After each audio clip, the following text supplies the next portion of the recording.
Kalapating mababa ang lipad. Ito ang eksaktong paglalarawan ng karamihan sa babaeng si Magdalena. Ang dalaga kasi ay kilala bilang isang babaeng nagbebenta ng aliw. Maraming kalalakihan ang nababaliw sa kanya. Yun ay dahil sa kanyang kakaibang alindog na tinataglay. Ang pagbebenta ng kaligayahan ay matagal nang ginagawa ni Magdalena.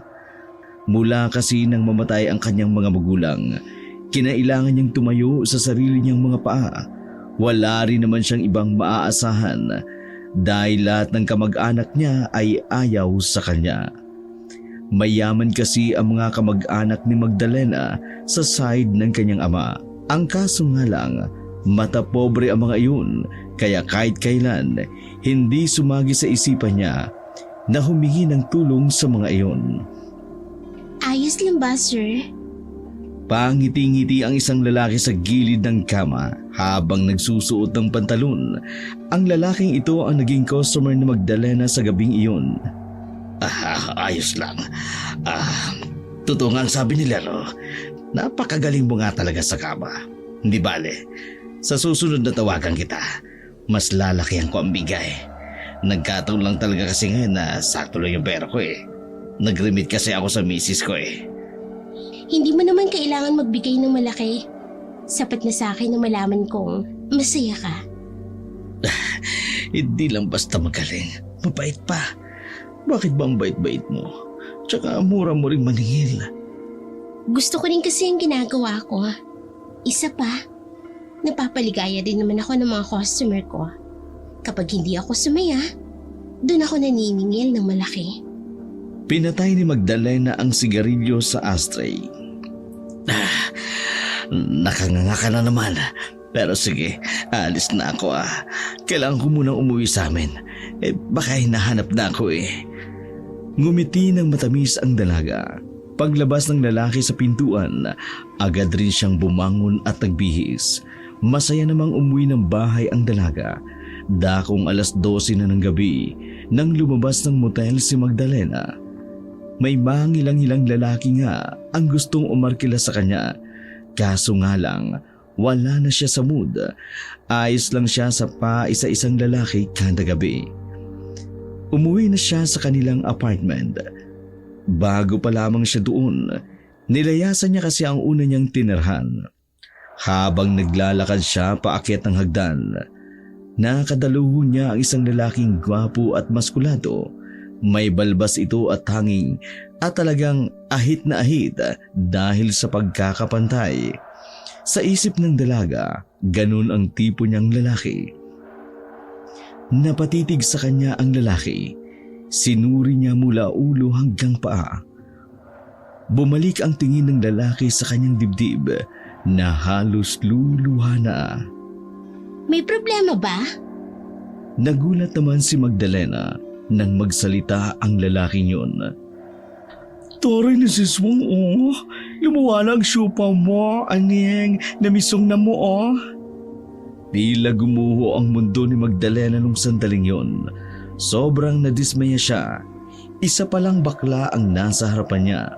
Masyado siyang nalilang sa pagiging maskulado ng lalaki.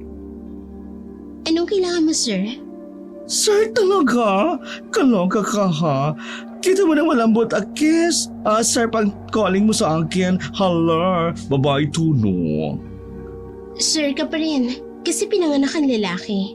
Kung wala kang kailangan, aalis na ako. Gusto ko na magpahinga. Ay, wait song.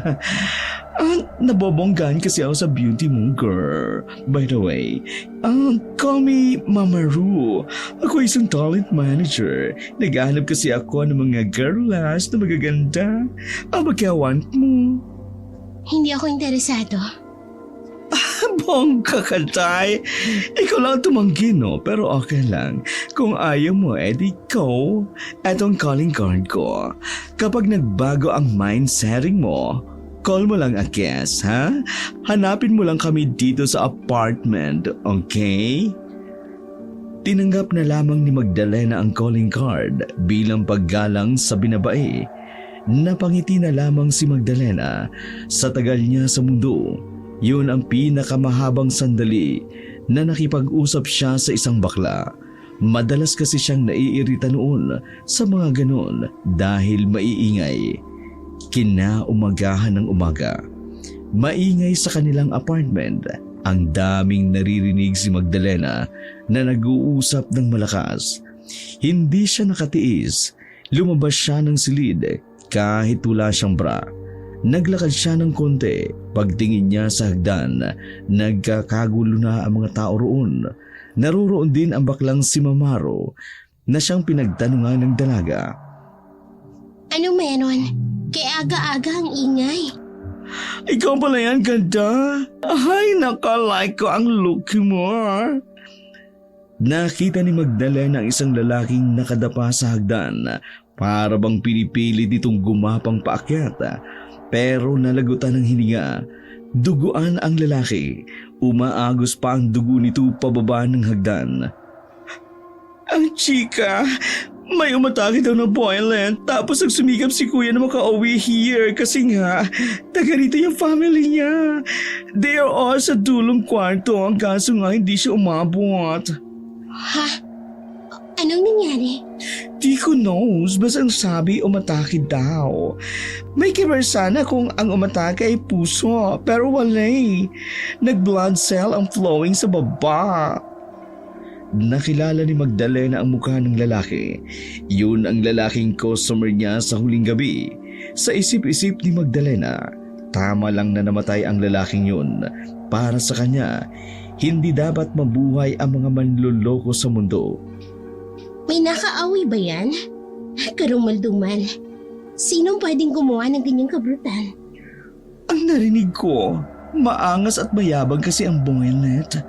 Kaya hindi nakapagtataka na may nag-revenge sa kanya ng ganun. Kaya naman pala. Dakong 7:00 na nang dumating ang mga pulis sa apartment, kinuha na rin ang bangkay. Pagtihayan ng biktima, saka lamang nila nakitang may malaking hiwa sa tiyan ng lalaki. Lumakas ang bulong-buluhan dahil doon kung ano-anong haka-haka ang kumalat sa apartment. Alay, paano kung aswang pala yung umatake sa kanya? Ay di naman malabo, di ba? Eh hindi naman malabo kasi itong apartment natin sa liblib na katirik eh. Maraming punong nakapaligid. Para tayong nasa gubat. Nang bibit-bitin na ng mga pulis ang bangkay, isang babae ang humagulhul habang umiiyak. Samantalang nag-alisan na rin ang mga nagchichismisan. Sumapit ang tanghali. Walang ganang kumain si Magdalena. Napalingon siya sa lamesa.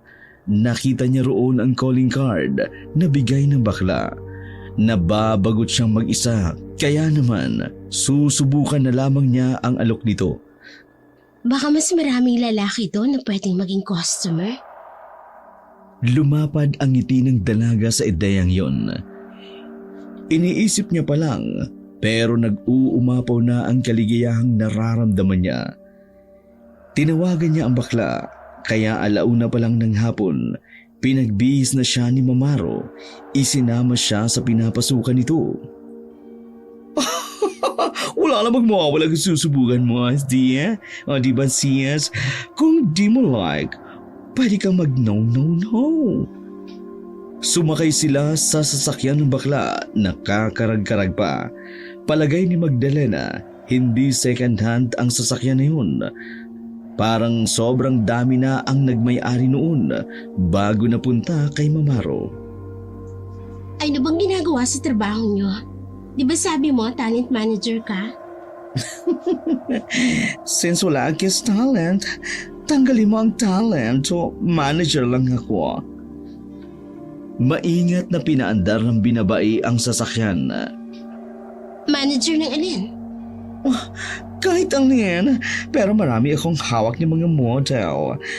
At yung kita ilalagay kasi nga, angat ang beauty mo, girl. Napailing na lamang si Magdalena. Kung alam lamang ng bakla kung ano siya, baka bigla iyong umiwas sa kanya. Tumagal ng halos 1 oras ang kanilang biyahe dahil sa mga lubak-lubak ang kanilang dinadaanan. Nakarating sila sa isang gusali. Sa unang tingin pa lang, mababatid agad na lumang-luma na ito. Ano to? Abandonado? Grabe ka sa abandonado, si Shuang, ha? Ang pangit lang tingnan sa labas, pero kapag nasa loob ka na niyan, makikita mo ang tunay na ganda. Gara na tayo. Hinawakan ng bakla ang braso ng babae para bang matagal na silang magkakilala. Naglakad sila palapit sa gusali. Sa bukana pa lang, may lalaking gwardya na nagbabantay. Tingin pa lang ng mga iyon, mukha na silang manyakis. Mama, mukhang bago yan ah. Baka naman. Iba talaga kasi si Mama mag-recruit. Ang gaganda. Ay miss, kapag wala kang ginagawa, dito lang ako. Hoy! Bago kayo pumorma dyan, pakiayos nga muna ng mga ifi ninyo. Kaloka kayo? Di na kayo nahiya sa babaitang na ito? May mga jowables at sasawa na kayo, ha? Tsura nyo! Papansin tong bakla na to ah. Palibasa walang pumapatol sa'yo. Wala ka kasing matres. Hindi pinansin ng bakla ang kanyang narinig. Pero si Magdalena, hindi niya nagustuhan ang sinabi ng mga yun kay Mamaro. Si Shuang, mula ngayon ha, friend na tayo. Alam mo, kahit many more akong hinahandle na tao, wala akong friend na real. Pwede ba ikaw na lang? Kung ayaw mo, edi don't. Wala kang kaibigan? Wala nga eh. Luka-luka ang mga tao sa building na ito eh. Uso yung plastikan at kabitan. Wala rin akong kaibigan. Pero sige, subukan nating maging magkaibigan. Ayoko lang na makulit. Bongalicious ang baklang lonely. May kaibigan ng girl. Lovely. Tara na, ipakikilala lang kita sa staff ko. Sa unang palapag pa lang ng gusali, may pinasugan silang isang opisina roon. Hindi yung tipikal na opisina na makikita sa syudad. Wala sa ayos ang opisina. Bulok na ang kesame. Puro bandal ang dingding. At ang mga papel sa baba ay nagkalat. May isang parte pa ng dingding na puro larawan ng mga babaeng nakahubad. Isa-isang ipinakilala ni Mamaro ang kanyang mga kasama sa trabaho. Pero ang pumukaw sa atensyon ni Magdalena ay ang isang lalaking may hawak na kamera, si Jomar. Oh, yan ha. May brand yung model ng ating team. Gagana na ba ang lahat na mag-working? Napatingin ang mga naroon, particular kay Magdalena. Magandang hapon. Sana'y maging maayos ang trabaho nating lahat. Biglang nagsalita ang lalaking si Jomar. Tinuro nito ang larawan sa pader ng mga babaeng walang damit. Kaya mong gawin yan? Ngumiti si Magdalena ng malagid. Higit pa dyan ang kaya kong gawin. Napalunok ng laway ang lalaki. Mukhang naging epektibo ang ginawang pang-aakit ni Magdalena sa mga oras na yun. Bongga! Palaban ng lola!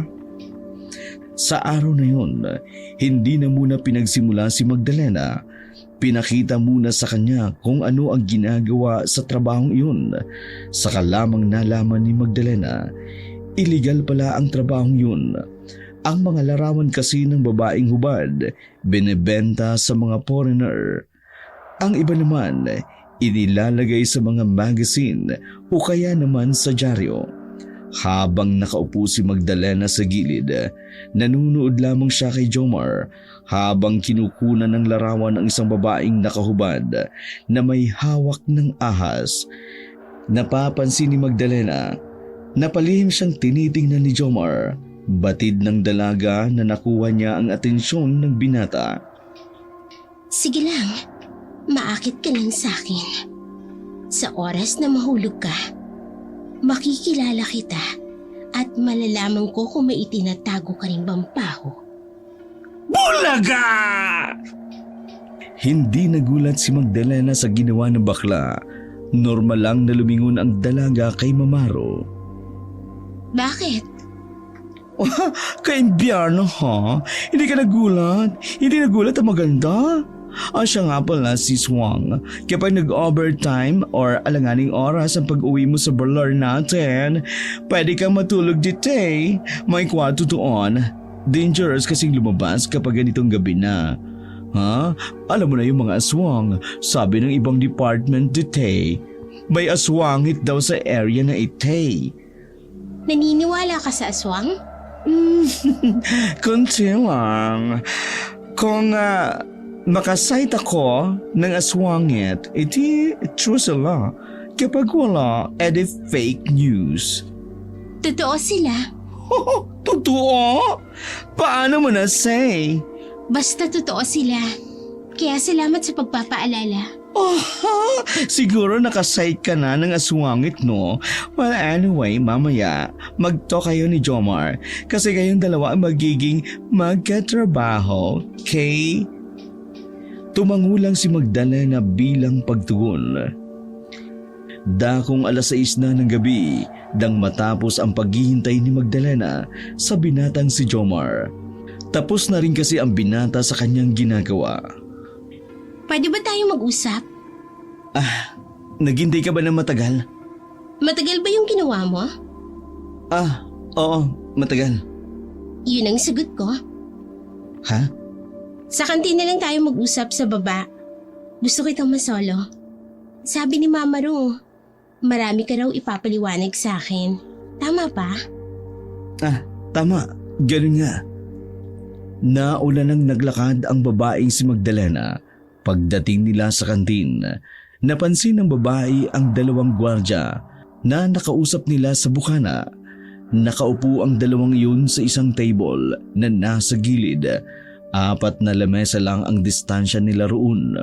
Wala ring gaanong tao, kaya rinig ni Magdalena ang usapan ng 2. Hayaan mo lang sila, mga manyakis talaga yan. Halos lahat ng model namin, pinopormahan. Wala namang problema sa akin. Sanay naman ako sa ganyan. Magsimula na tayo. Interesado ako sa mga sasabihin mo. Ngumiti naman ng kakaiba ang dalaga. Sinadya nitong umanggulo kung saan. Lilitaw ang hiwa nito sa dibdib. Hindi ba sanay ka na sa mga nakahubad? Bakit parang hindi ka yata mapakali ngayon? Ha? Pinagsasabi mo? Sisimula na ako. Pinilit na lamang ng binata na simulan ang kanyang nais sabihin. Marami siyang ipinaliwanag sa babae. Mga bagay na may kinalaman sa kanilang trabaho. Pati na rin ang pag-iingat. Lalo na't magandang babae si Magdalena. Tumagal lang naman ng halos 10 minuto ang mga sinabi ni Jomar. Pagkatapos itong magsalita, tumingin na rin iyon sa malayo. Ang bilis mo namang magsalita. Nagmamadali ka yata. Huwag kang kabahan. Bago lang ako dito. Bakit ka naman kasi ganyan? Inaakit mo ba ako? Inaakit? Hindi Ayusin mo ang sarili mo. Di porket pag-ubad ang magiging trabaho mo. Ganyan ka na. Maid kasi sa mata ng mga lalaki. Baka mamaya, sa kagaganyan mo, pati aswang maakit mo. Bakit? Aswang ka ba? Ako? Aswang? Ibang ka ba? Kahit kumain ako ng maraming bawang sa harapan mo, hindi ako masusunog. Alam mo, gusto ko ang pagkatao mo. Matanong ko lang, mabuti ka bang tao? Wala ka ng pakialam doon. Hindi ang katauhan ko ang dapat mong iniintindi, kundi ang katauhan mo. Kabago-bago mo lang ganyan ka lang umasta. Di porket kaibigan mo yung bakla na yun, presko ka na. Sige na, may gagawin pa ako. Tumayo ng bigla ang lalaki at naiwang nakangiti si Magdalena. Sa puntong yun, alam niya sa kanyang sarili na isa si Jomar sa kanyang bagong punteriya. Tatayo na sana si Magdalena nang lumapit sa kanya ang 2 gwardya. Malagkit ang mga ngiti ng mga ito. Kita pa ang nagsusungki ang mga ngipin. Hoy, Miss Ganda! Gusto niyo bang kainin ko kayo? Para mga tangang kinilig ang 2. Nagharutan pa ang mga yun dahil sa sobrang tuwa. Mamaya, sundan niyo ako ha. Hindi ito libre, may bayad. Ang presyo, depende sa galing nyo. Tumayo si Magdalena at parang mga asong naglalaway naman ang dalawang nakatingin sa kanya. Pasado 9:00 na, nag-uwian ang ibang mga trabador sa gusaling yun. Pinahira naman ng dalaga ng pampapula ang kanyang mga labi. Napatingin sa kanya ang iba niyang mga kasama sa silid, waring nagtataka kung saan siya rarampa. Hoy siswang, uwian na. Baka may boylet kang kikitain sa outside ha? Sabay na tayo. Sasabay ka ba sa akes? Hindi na. May dadaanan pa kasi ako. Ginitaan ni Magdalena ang mga nasa opisina, partikular na ang lalaking si Jomar. Paglabas ng dalaga sa gusali, mabilis na sumunod sa kanya ang dalawang gwardya. Dinala ni Magdalena ang dalawa sa masukal na kagubatan. Walang kaide-ideya ang mga gwardya sa mangyayari. Basta ang alam lang namang ito, sabay nilang lalapain ang babaeng si Magdalena. Huminto si Magdalena nang makalayo sila ng tuluyan sa gusali. Madilim sa kanilang kinalalagyan. Wala ring ibang makakakita sa gagawin nila sa pwesto na yun. Bago tayo magsimula, gusto ko lang malaman kung may mga asawa ba kayo o wala. Hindi na mahalaga yun. Hindi natin itutuloy kung hindi kayo magsasabi. Oo na. Oo na. May asawa ko at may anak na 4. Ako? Ikakasal pa lang ako sa susunod na buwan. Wala pa akong anak. Eh di kung ganon, simulan na natin. Dahang-dahang lumapit sa kanya ang dalawa. Nang hahawakan na ng mga manyakis ang kanyang katawan. Doon na nagsimula ang lahat. Mabilis na lumipas ang mga sandali. Natapos na rin ang pagpaparaos. Nakangiting iniwan ng dalaga ang dalawang gwardya sa kagubatan. Naglakad-lakad si Magdalena sa kagubatan hanggang makarating sa isang ilog. Marahas niyang winasak ang damit. Inilublob ang sarili sa ilog.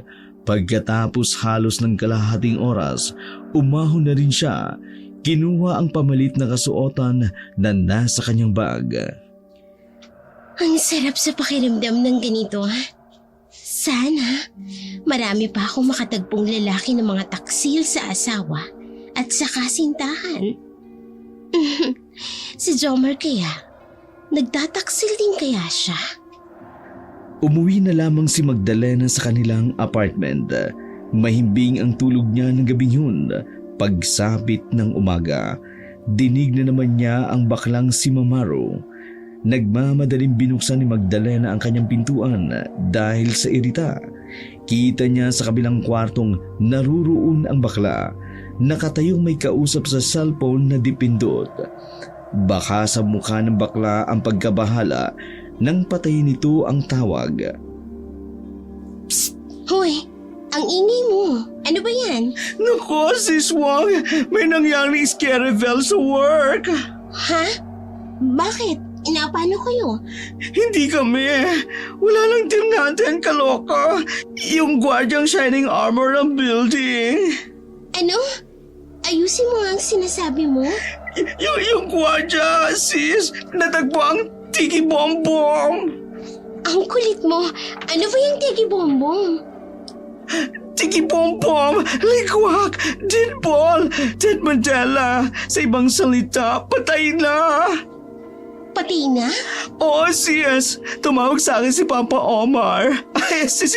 Tumawag sa akin si Papa Jomar. Natagpuan ang bangkay ng dalawang boylet na makunat sa gubat. Dense na, duguan, tapos bukas ang tummy. Tapos wala na inside organ. Inside organ? Lamang loob, sis. Ano ka ba?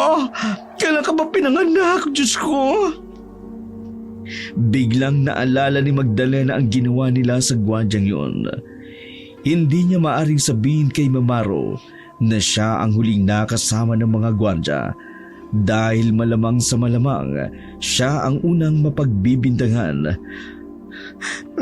Knows mo ba kung anong scary match? Aswang daw ang tumegi sa dalawang makunat. Aswang? di ba aswang din yung tinuturong pumatay sa lalaking nandyan sa hagdan? Kaya nga sis, sinasabihan kita ha. Ingat-ingat ka lagi. Di mo knows. Baka ikaw na ang next na mateki. Maraming salamat. Sige, mag-iingat ako palagi. Siya nga pala. Maaga ka na ha. Start na tayo sa modeling mo ha. Maraming foreigner na kakagusto sa'yo. Diyos ko ka. Bet na bet ang beauty mo. Hindi lang picture mo sis ha. Sige ha. Pasok na ang cast. Ingat ka later. Nagmamadaling umalis ang baklang si Mamaro. Naiwan namang nakatayo ang babae sa labas sa kanyang pintuan. Nang may mapadaan ng dalawang lalaki, saka lamang nahalata ng dalaga na nakabra lamang pala siya. Lintik na baklang yun. Hindi mo lang sinabi na nakabra lang pala ako? Ano naman, kahit magubad pa ako dyan. Nag-almusal na lamang si Magdalena. Pagkatapos ay inayos na lamang niya ang mga gamit.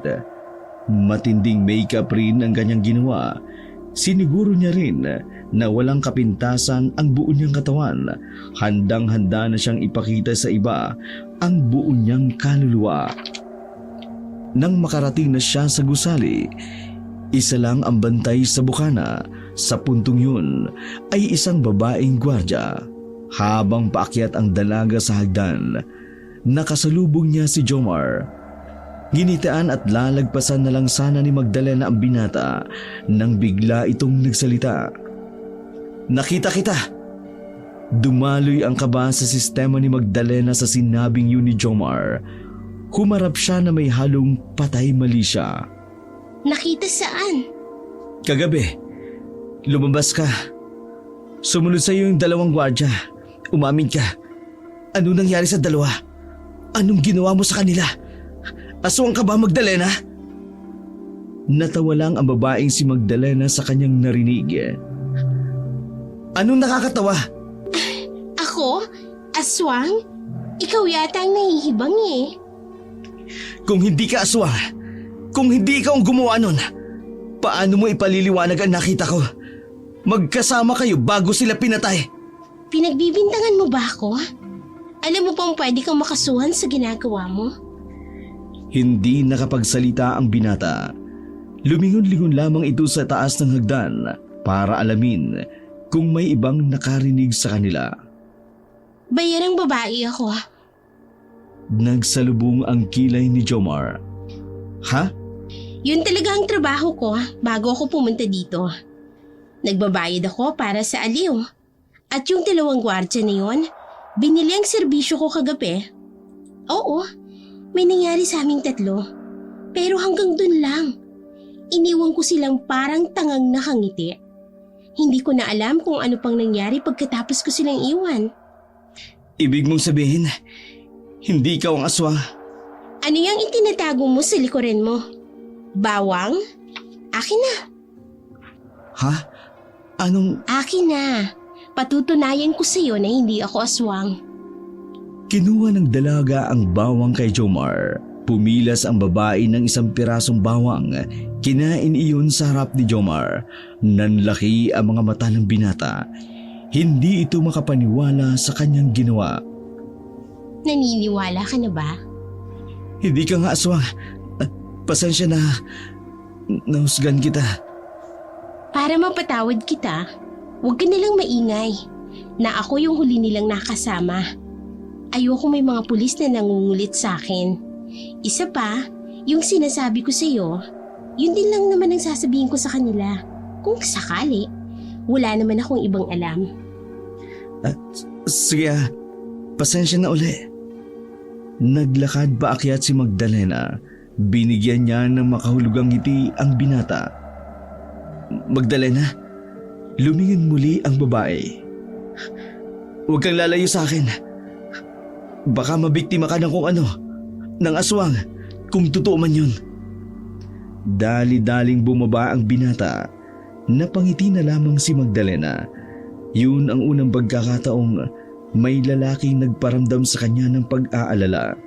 Sa buong buhay niya kasi, puro lalaking hayok sa laman ang nakakatagpo niya kahit kailan. Hindi pa siya nakaranas na maalagaan at itrato ng tama. Ang tingin na lamang sa kanya ng mga kalalakihan ay isang kasangkapan ng pagpaparaos. Pinupuko mo talaga ang atensyon ko. Malalaman ko rin kung ano ka. Mabilis na lumipas ang mga sandali. Sinimulan na rin nila ang pagkuha ng larawan. Kumpiyansado si Magdalena na ibalandra ang maganda niyang katawan, habang si Jomar naman tila naiilang sa dami ng babaeng nakita niyang nakahubad. Si Magdalena lang para sa kanya ang kakaiba. Kay Magdalena lang siya nahihiya at nakararamdam ng kaba sa bawat kilos at galaw ng babae habang nakaupo, napapalunok ng laway ang binata. Jomar, ayos ka lang ba?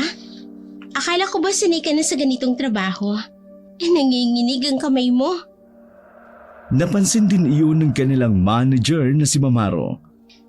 Ay, Diyos ko, Pamba G, ha? First time mo yata na mag-shake-shake. Tumuga ka ba ng maraming coffee? Ha? Palpitate yarn? Lumipas ang ilang araw.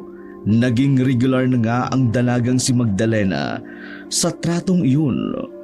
Kung kani-kaninong lalaki na pupunta ang mga hubad niyang larawan dahil doon, malaki-laki nga ang kinita nila dahil sa kanya. Todo ang pagpapasalamat sa kanya ng baklang si Mamaru. Kung hindi dahil kay Magdalena, hindi sila makapagbabayad sa upa ng gusaling iyon. Baka matagal lang winasak ang kanilang estudyo. Sa loob ng isang buwan, naging malapit na rin sa isa't isa si Magdalena at Jomar. Tuluyan na silang naging magkaibigan. Ngunit walang kaalam-alam ang binata sa tunay na katauhan ng babae. Sigurado ka ba na dito ka magpapalipas ng gabi? Nagliligpit sila ng mga gamit sa opisina noong mga oras na yun. Dalawa na lamang sila ni Jomar sa silid. Oo, tinatamad na akong umuwi. Isa pa, may okasyon sa apartment ngayon. Maingay. Baka hindi rin ako makatulog. Sasamahan kita. Bakit? Nag-aalala ka ba? Oo. Alam mo naman, may ibang department dito na may mga manyakis. Karamihan pa naman sa mga manyakis dito, laging nag-overtime. Magda, maraming may gusto sa'yo rito. Nag-aalala ako baka pasukin ka rito. Isasara ko naman ang pinto. Kahit pa. Sige na, sasamahan kita. Doon ka sa kwarto. Ako dito sa opisina. Bakit maghihiwalay tayo? Kung pwede namang magkasama. Ha? Huwag kang mag-alala. Gusto lang naman kitang makakwentuhan. Wala tayong gagawing kababalaghan. Maliban na lang kung gusto mong maging customer ko. Wag na, no? Kwentuhan na lang. Binilisan ng dalawa ang kanilang pagliligpit. Mga bandang 11:00 na ng gabi nang pumunta sila sa silid. May double deck naman doon, kaya si Jomar ang nasa taas, habang si Magdalena naman ay nasa baba. Isang buwan na tayo magkakilala, pero wala ka pang sinasabi tungkol sa buhay mo. Wala ka bang asawa o kasintahan? Meron akong kasintahan, kaso wala na eh. Sumama sa iba. Niloko ka? Oo.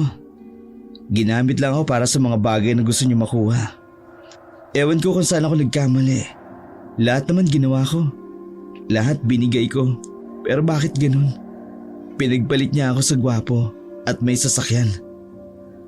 Sandaling natahimik si Jomar. Narinig na lamang ni Magdalenang umiiyak na pala ang binata sa itaas. Sa hindi maipaliwanag na dahilan, nakaramdam ng galit si Magdalena para sa lalaki. Isang ideya ang pumasok sa kanyang utak. Bagay na unang beses niya lang na naramdaman mula noon.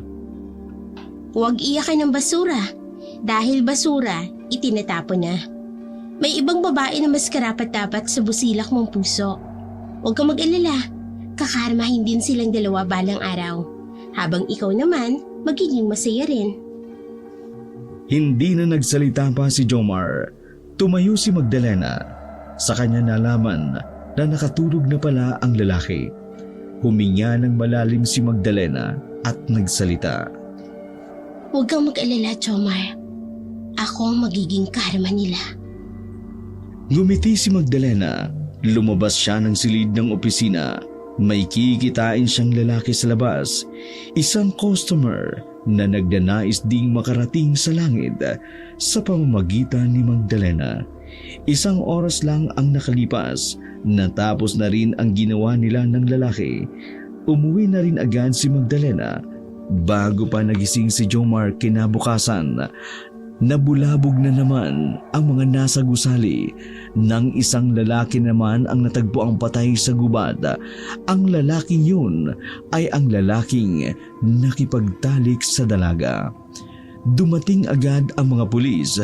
Nagsisimula pa lang ang investigasyon, pero may mga nagsabi ng aswang ang dumali sa lalaking yun. Dahil sa sunod-sunod na pagbatay, nababahala na ang ilang nagtatrabaho sa gusaling yun. Kaya naman, may ibang nag-file agad ng leave para umiwas sa sinasabi ng panganib. Nabalitaan mo ba yung nangyari? Nasa opisina silang lahat, kanya-kanyang tsismisan bago dumating si Mamaro. Yung lalaking patay na naman? Oo, malakas talaga ang hinala ko. May aswang talaga sa area natin. Nakapagtataka nga lang eh. Bakit puro lalaking pinapatay niya? Tahimik lang na nakikinig si Magdalena. Noong umaga na yun, wala siya sa mood. Masama ang gising niya. Naalala naman kasi niya ang panluloko kay Jomar ng dati nitong kasintahan. Naging laman ng usap-usapan ang nangyari nung araw na yun. Habang ang lahat ay abala sa bagay na yun, inalam naman ni Magdalena kung saan nakatira ang dating kasintahan ni Jomar. Ay, walang niya. Bakit ba ako naiinis sa babaeng yun? Tumingin siya kay Jomar na abala sa paglilinis ng kamera. May gusto ba ako sumukong nito? Hindi nakatiis si Magdalena. Nilapitan niya si Jomar. Jomar, ano nga ulit ang pangalan ng dati mong kasintahan? Ha? Bakit mo tinatanong? Wala lang. Gusto ko lang malaman kung maganda ba siya o hindi, kung anong pangalan niya. Gusto ko siyang makita. Ibinigay ni Jomar ang buong pangalan ng dating kasintahan dahil na rin sa pangungulit ni Magdalena. Nasabi na rin ng lalaki kung saan iyon nagtatrabaho at nagpakita ito ng larawan. Malapad ang ngiti ng dalaga dahil iyon sa tuwa, dahil yun sa ideyang binabalak niya. Wala silang gaanong ginagawa ng araw na yun, kaya naman 5:00 pa lang ng hapon ay maaga nang umalis si Magdalena sa gusali. Sabik na sabik siyang puntahan ang babae. Gagawin niya iyon dahil naaawa siya kay Jomar. Si Jomar na unti-unti niyang nagugustuhan kahit pa alam ng dalaga na hindi siya nito magugustuhan, lalo na kapag nalaman nito ang tunay niyang kulay. Bumiyay si Magdalena 6:00 ng gabi. Nakarating siya sa sinasabing trabaho ng babae sa bayan.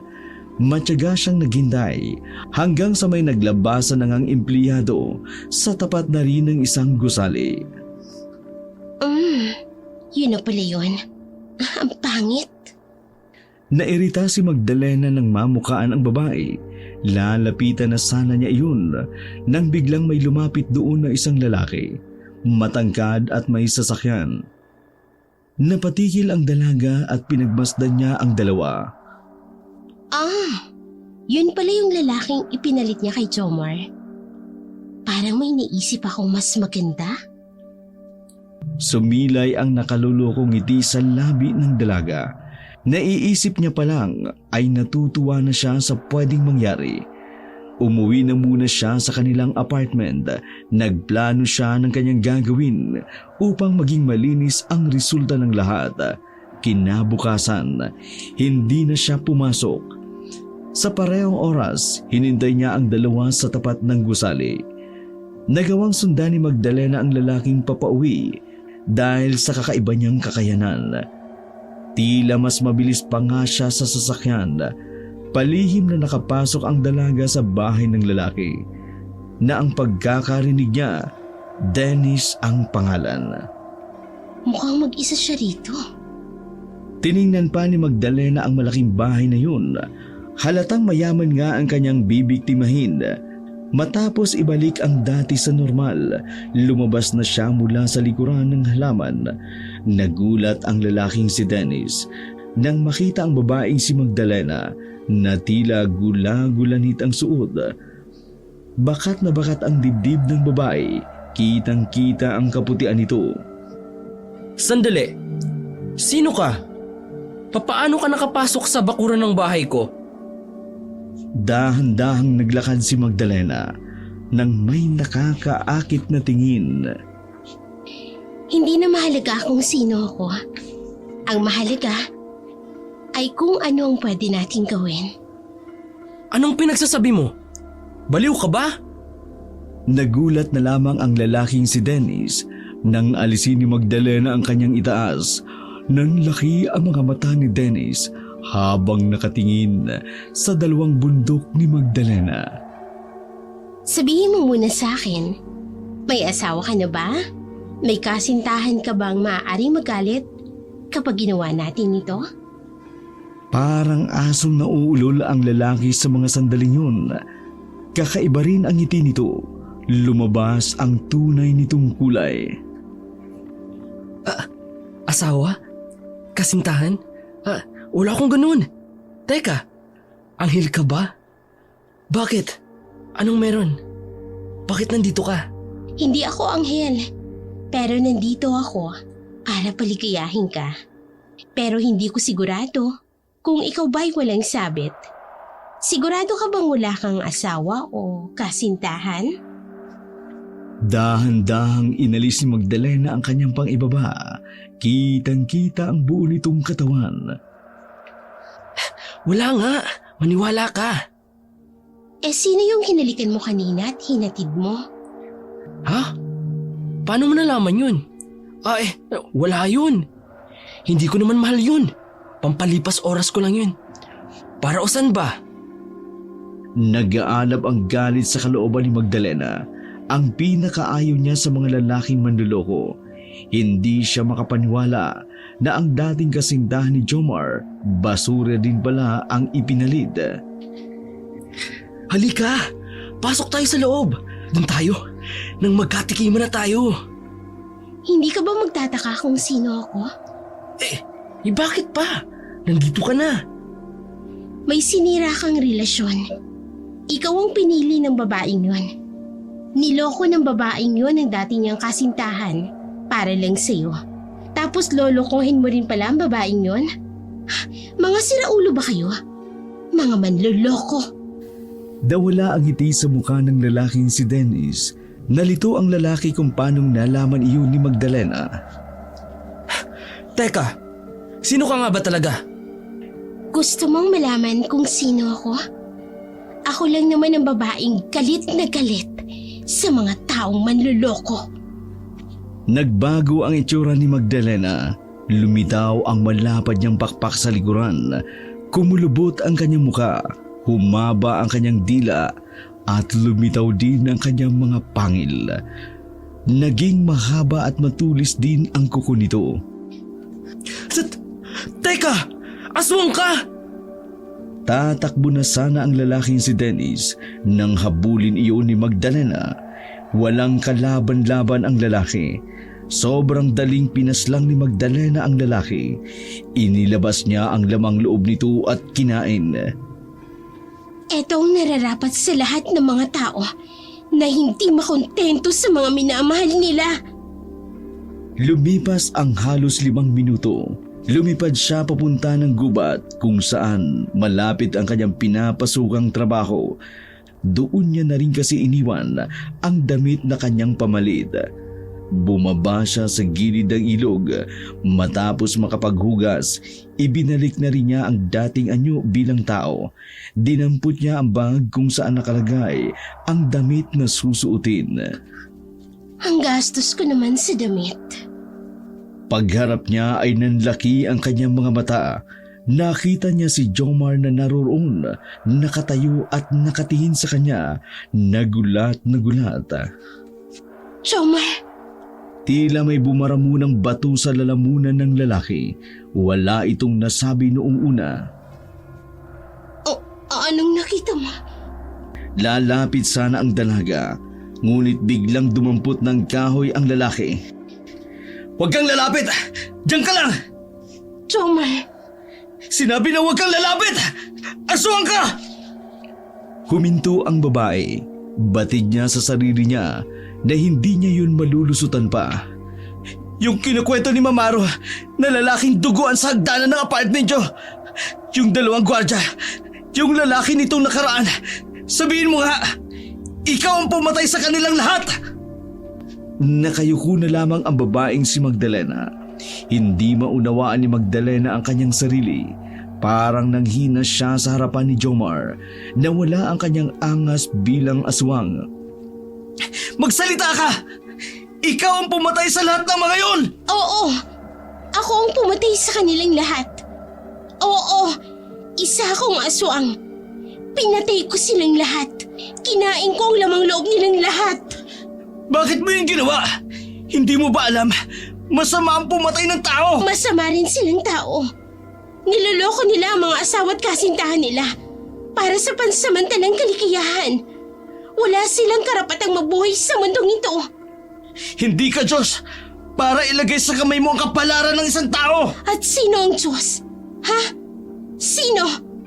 Walang Diyos, Jomar. Wala. Meron! Akala mo lang wala! Pero meron! Kung may Diyos, bakit ako nagkaganito? Bakit hinayaan niyang magdusa ako sa sumpang ito na wala naman akong kinalaman? Bakit? May Diyos, Magda! May Diyos! Sadyang bulag ka lang sa katotohanan. Pinili mo lang na maging masama. Hindi ko piniling maging masama. Kapalaran ang nagtulak sa akin para maging ganito. Ang pagiging malupit ng mga tao ang siyang nagtulak sa akin na maging ganito. Wala kang alam. Dahil kahit kailan, hindi mo pinagdaanan kung paano babuyin ng paulit-ulit. Oo, wala akong alam kung sino ka. Kaya ngayon ko lang nalaman na aswang ka. Di ba? Pumapatay ka ng tao. Ng manlulokong tao. Manluloko ka rin naman ah. Pinaniwala mo ko na tao ka. Pero halimaw ka pala. Bakit? Balak mo rin bang patayin ako? Bakit? Manluloko ka rin bang gaya ng dati mong kasintahan na si Claire? Pati na rin si Dennis. Paano mo nakilala si Dennis? Teka, niloko niya si Claire? Hindi mo alam kasi tanga ka. Hinayaan mo lang na agawin sa'yo yung taong yon. Hindi mo alam na basura din ang ipinalit sa'yo.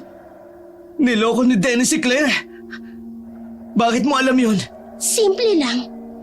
Sinubo ko ang karupukan niya. Nakakita lang ng dede. Biglang kinalimutan niya lahat. Biglang kinalimutan niya agad ang dati mong kasintahan na niloko sa'yo. Tapos, Tapos ano? Pinatay mo si Dennis? oo, huwag kang mag-alala. Hindi ko tinamay ang babae. Dahil hindi ako pumapatay ng babae. Lalaki lang. Napakawalang hiya mo! Nagulat si Magdalena sa sinabing yun ng lalaking si Jomar. Sa unang pagkakataon, nakaramdam siya ng sakit mula sa salita ng isang taong mahalaga sa kanya. Alam mo ba kung bakit ko ginawa yun? Bakit ang dali-dali sa'yo na kunin ang buhay ng kahit na sino? Bakit? Dahil ba aswang ka? Malakas ka? At mas nakalalamang ka sa tao? Ganun ba? Alam mo ba kung bakit ko ginawa yun? Bumuga ng malakas na hangin ang dalaga. Ginawa ko yun para sa'yo. Dahil galit ako sa mga taong nananakit sa taong mahal ko. Ano? Mahal mo? Sa loob ng maraming taon, ngayon na lang ulit ako gumawa ng isang kasalanan para sa isang lalaki. Kahit hindi pa tayo gaanong matagal na magkakilala, natutunan ko muling magmahal Naramdaman ko ulit na itrato ako na parang isang tao, na isang babaeng mahalaga. Pinaramdam mo sa akin na hindi ako basura, kagaya ng tingin sa akin ng ibang kalalakihan.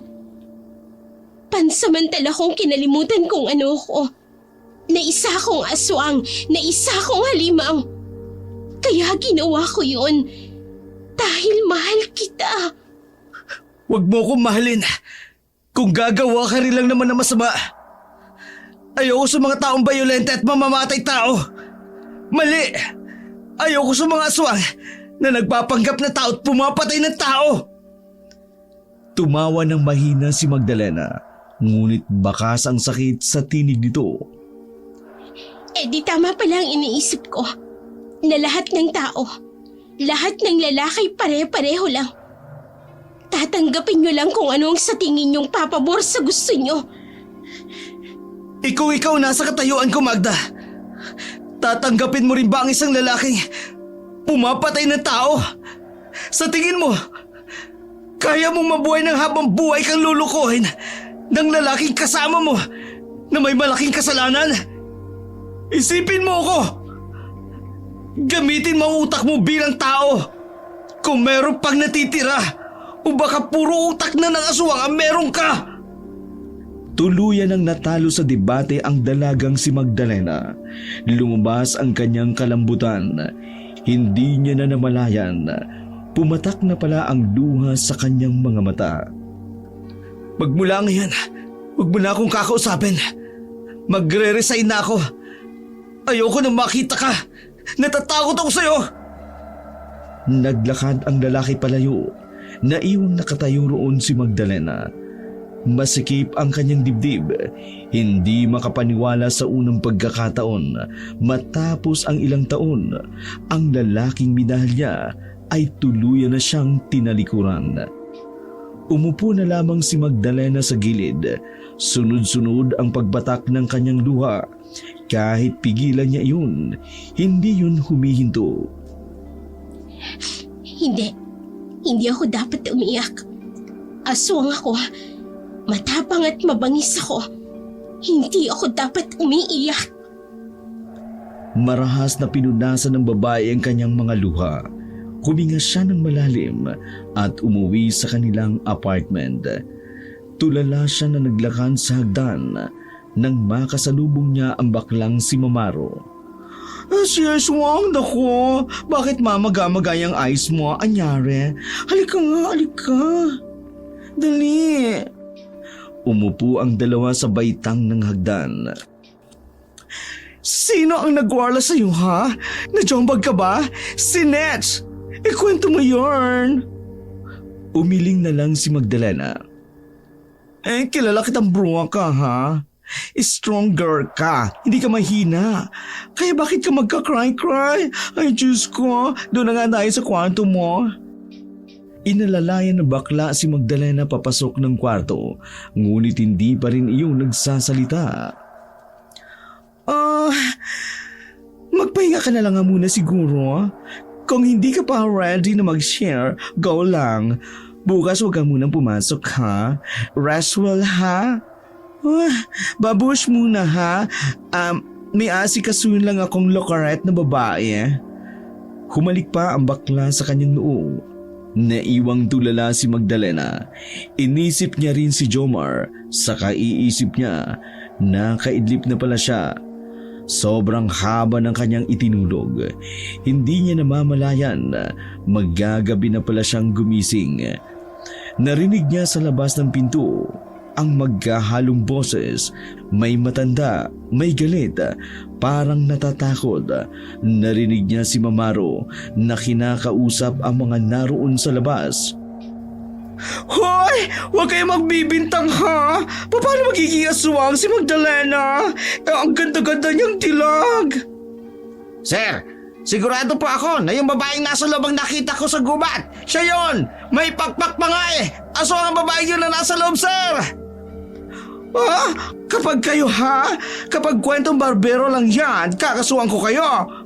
Kawawa naman ang babaeng inaakasuhan nyo. Naka! Ano ba kayo? Hindi totoo ang aswang? Aray! Nakaramdam na lang si Magdalena na pilit na binubuksan ang pintuan niya.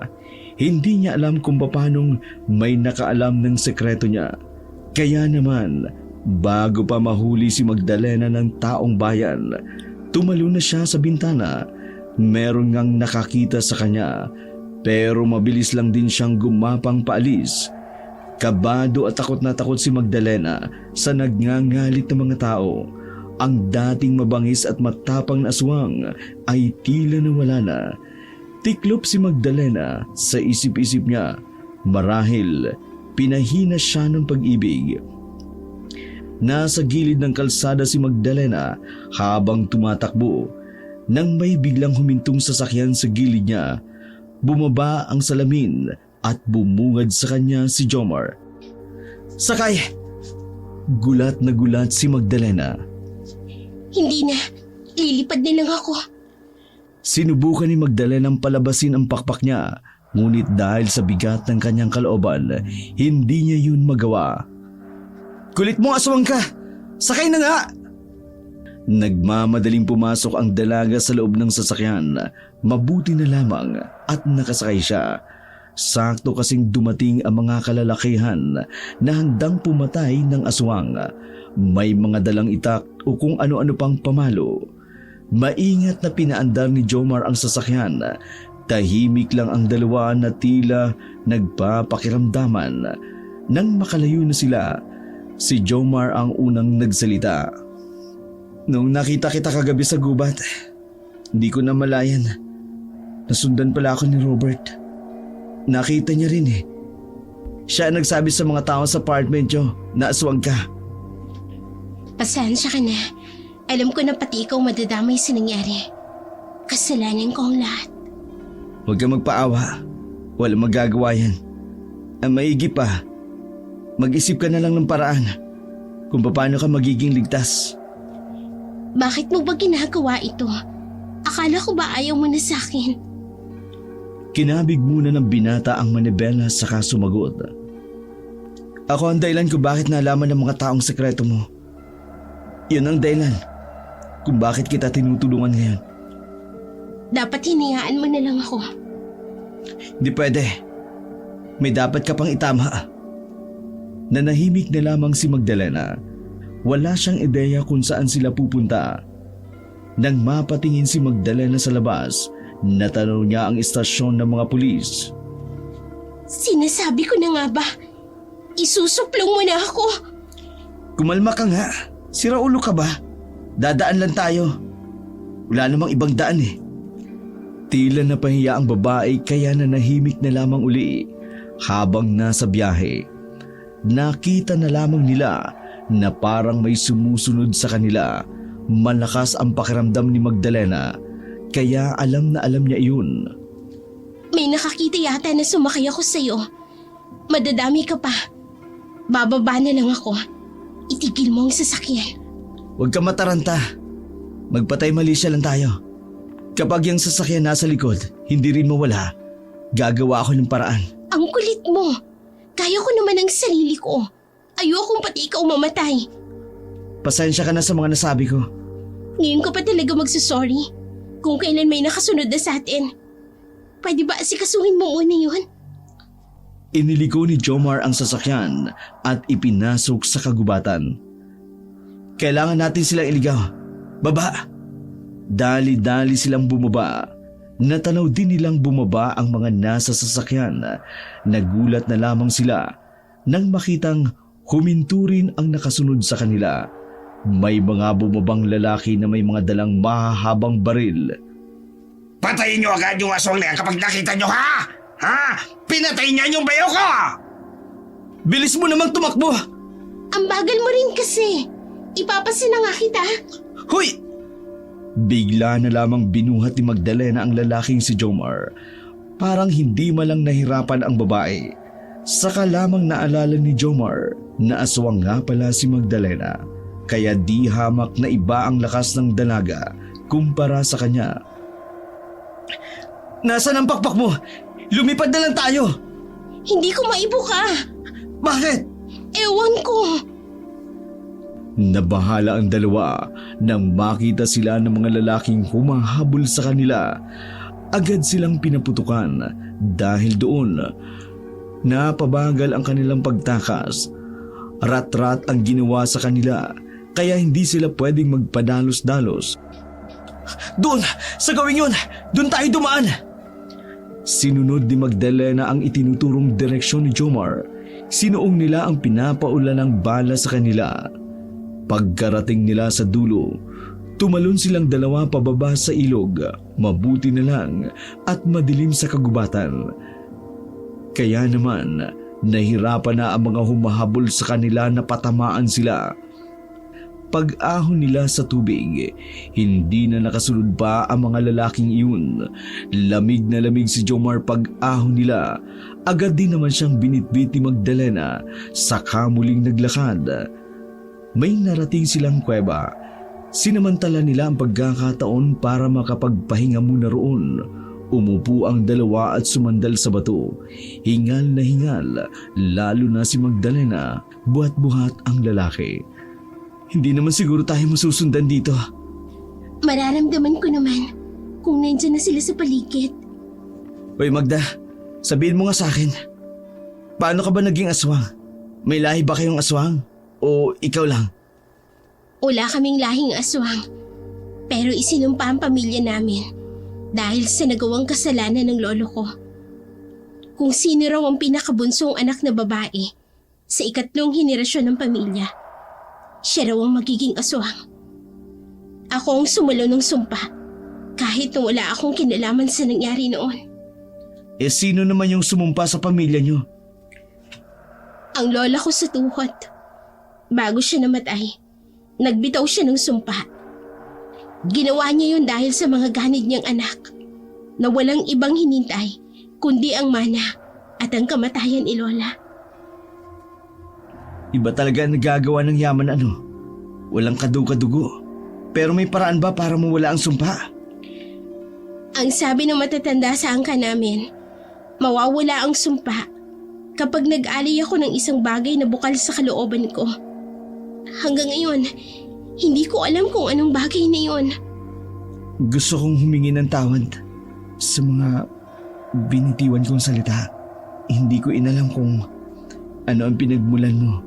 Hinusgan ka agad kita. Masyado ako nagpadala sa emosyon ko. Patawad. Lahat ng sinabi mo tinanggap ko. Alam ko sa sarili ko kung ano ang mga mali ko. At dahil sa'yo, nalinawan ako sa mga bagay-bagay. Itatama ko ang lahat kapag naging maayos na ang sitwasyon. Huwag ka mag-alala. Sasamahan kita. Gusto kong ako ang maging dahilan ng lakas mo. Nag-aalala ako para sa iyo. May pamilyang naghihintay sa iyo. May mga pangarap ka pa sa buhay. Hindi yun matutupad kung mapapahama ka dahil lang sa... Manahimik ka nga. Dami mo sinasabi. Nandito ako at kasama mo. Alangan naman pauwiin mo ko. Tapusin natin to. Gusto kong kuhaan ka uli ng picture. Talaga? Oo.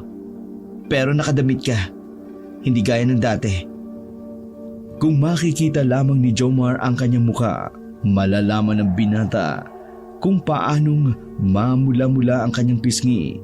Yun yata ang unang pagkakataon na naramdaman niyang may gumagalang sa kanya. Tara na, punta natin ang gawin yun. May liwanag doon. Tingin ko, baryo o barangay yun. Baka sakaling makahingi tayo ng tulong. Sandali. Bakit? Masyadong malamig. Basa na ang suot natin. Basa nga, ano naman? Papainitin natin. Nagulat na lamang ang binata nang halikan siya ni Magdalena. Mapuso pa nga ang mga sumunod na sandali. Hindi nila namamalayan na ang kanilang mga suot ay nasa lapag na pala. Maging si Jomar ay tila nawala rin sa sarili dahil sa pagmamahal na nararamdaman para sa babae. Nakalimutan niyang si Magdalena ay isang aswang. Lahat ng pangamba ay nabura ng bawat halik at hagod sa likod. Saksi ang mga puno sa kung paano nila pinagsaluhan ang kanilang pagmamahalan. Makalipas ang ilang sandali, kapwa narating ng dalawa ang kalangitan ng may ngiti. Sa maikling panahon, mahal na kita. Mahal din naman kita eh. Kahit hindi ko alam paliwanag. Matapos ang bakbakan, nagsuot na rin ang dalawa ng kanya-kanyang damit. Naging epektibo ang kanilang ginawa dahil nabawasan ang lamig na naramdaman ni Jomar. Hindi nila alam kung anong oras nang marating nila ang bukana ng isang lugar.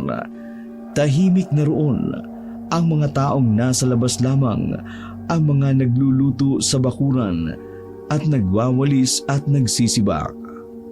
Magda, may nararamdaman ka bang panganib? Wala naman, pero huwag tayong pakampante. Hindi natin alam kung anong meron dito. Lumapit sila sa isang matandang lalaki na nasa bakuran. Kinapalan na lamang ni Jomar ang mukha niya para tawagin iyon. Magandang gabi ho, Tay. Kung hindi po kami nakakaabala sa inyo, pwede po ba kayo makausap? Lumingon ang matanda. Dala ang malaking lambara at lumapit iyon sa kanila. Sino kayo? At anong kailangan ninyo? Ay, gabing-gabi na! Tay, mag-asawa po kaming dalawa. Naligo lang po kami sa ilog nang bigla pong lumakas ang agos ng ilog sa tubig. Tinangay ho kami. Buti na lang ho, narating namin ang lugar na to. Nagbabaka sakali po kami na makahingi ng tulong. Basang-basa ho kasi kami. Nilalamig rin po kasi kami. Lalo na po itong asawa ko. Anong asawang pinagsasasabi mo? Imbento ka, ha? Sakyan mo na lang. Ito naman. Ganun ba? Nakakawawa naman pala kayo. Sige, pasok kayo dali. Kaso maliit lang ang bahay ko. May damit ako dyan pamalit. Ay, sa asawa mo, pairamin ko na lang siya ng bestida ng asawa kong patay na. Ayos lang ba? Natuwa naman si Jomar sa agarang pagtulong ng matanda.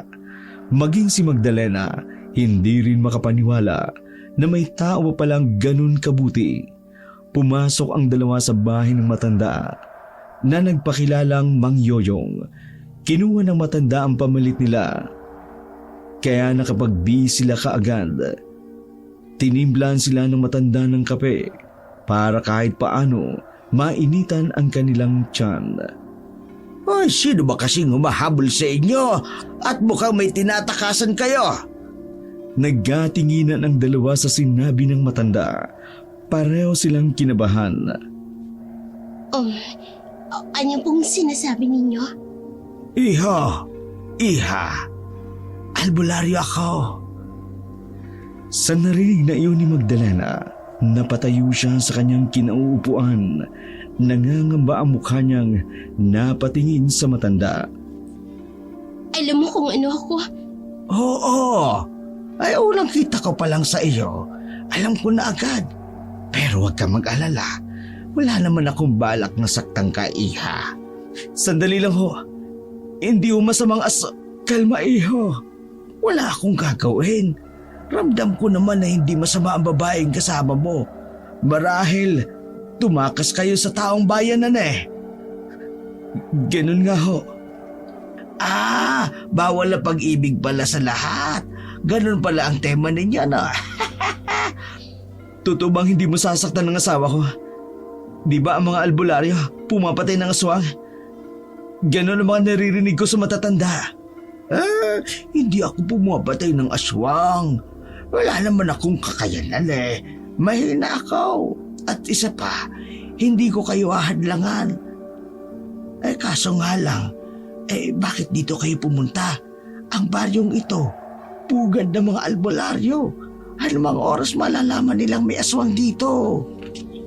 Nag-init ang mukha ni Magdalena sa kanilang narinig.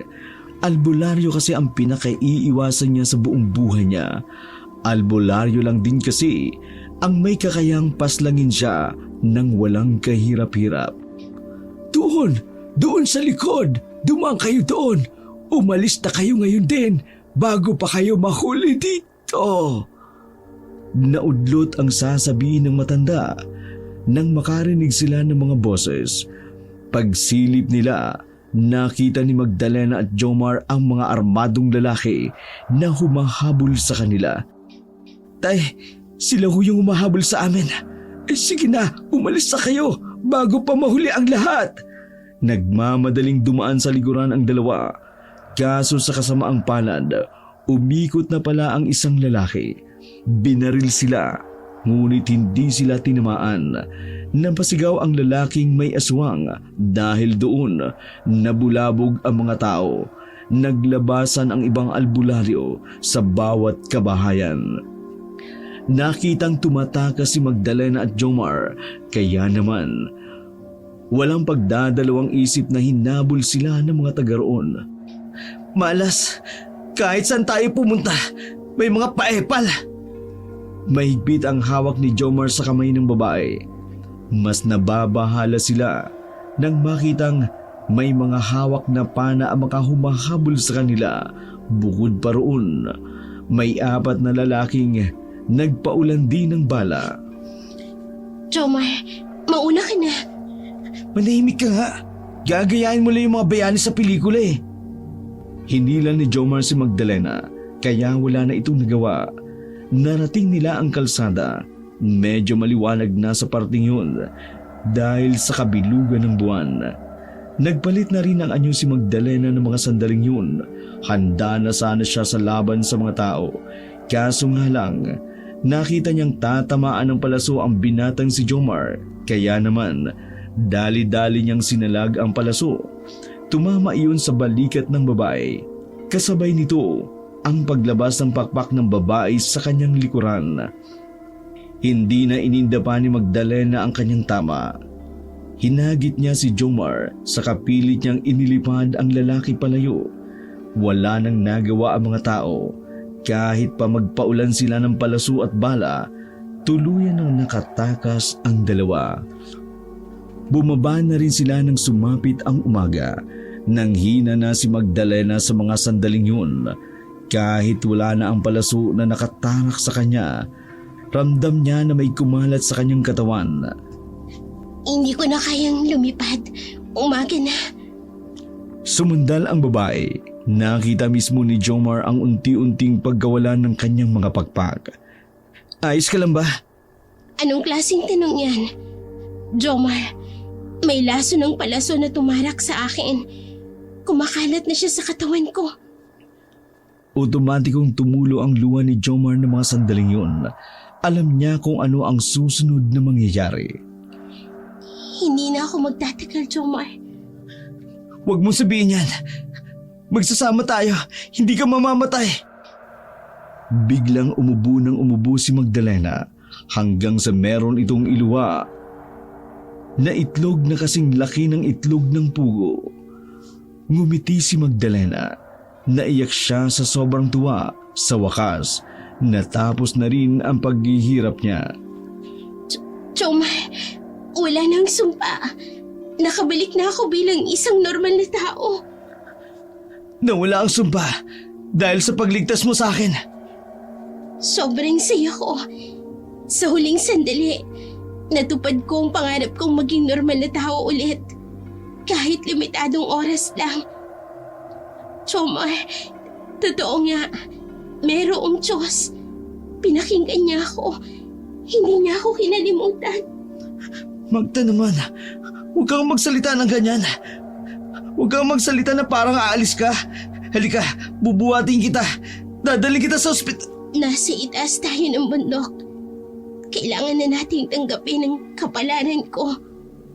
Siguro, ito na rin ang kabayaran ng lahat ng nagawa kong kasalanan. May isinukang dugo ang babae dahil habang tumatagal, lumalala ng lumalala ang epekto ng lason sa katawan ni Magdalena. Daya mo naman eh! Kung kailan maayos na eh! Saka ka naman mag-iiwan! Bakit ka naman ganito? Bakit? Jomar, tandaan mo palagi na sa maikling panahon, minahal kita. Natutunan kong magpakatao muli dahil sa iyo. Binigyan mo ng pag-asa ang buhay ko. Patawarin mo ako kasi hindi mo na ako makakasamang harapin ng mga susunod na araw at Mas dumami ang isinukang dugo ng babae. Nagsimula na ring mamanhid ang parte ng katawan nito. Maging ang mga labi at ilalim ng mga mata ay nangingitim na rin. Jomar, ipangako mo sa akin na kapag wala na ako, gusto ko mabuhay ka ng mapayapa. Wala nang nagawa si Jomar kundi tanggapin na lamang ang katotohanang wala na si Magdalena. Hinaplos na lamang niya ang buhok ng babae at sa huling pagkakataon, hinalikan niya sa noo si Magdalena. Kasabay ng pagsikat ng araw sa silangan ay siya namang pagpikit ng mata ng dalaga. Magda! Uy! Magda, gumising ka! Umaga na, oh! Huwag ka lamang ganyan! Huwag mo naman akong iiwan! Magda! Magda!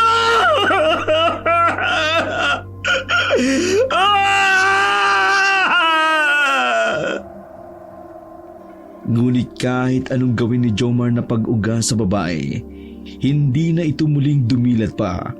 Hagulhol ang lalaking niyakap na lamang si Magdalena. Parang sinakluban ng langit at lupa si Jomar sa puntong yun. Pero pinilit niya pa rin na maging matatag. Sa mismong bundok na yun, naghukay ang lalaki para doon na lamang ilibing si Magdalena. Dahil kahit mahaba man ang lipad ng Magda na nakilala niyo noon, nais niyang maging mataas pa rin ang kinalalagyan ng hantungan nito.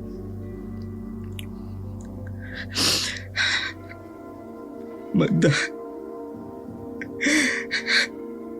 pinapangako ko. Hindi kita makakalimutan. Mahal kita. Ngayon, habang buhay. Makalipas ang isang buwan.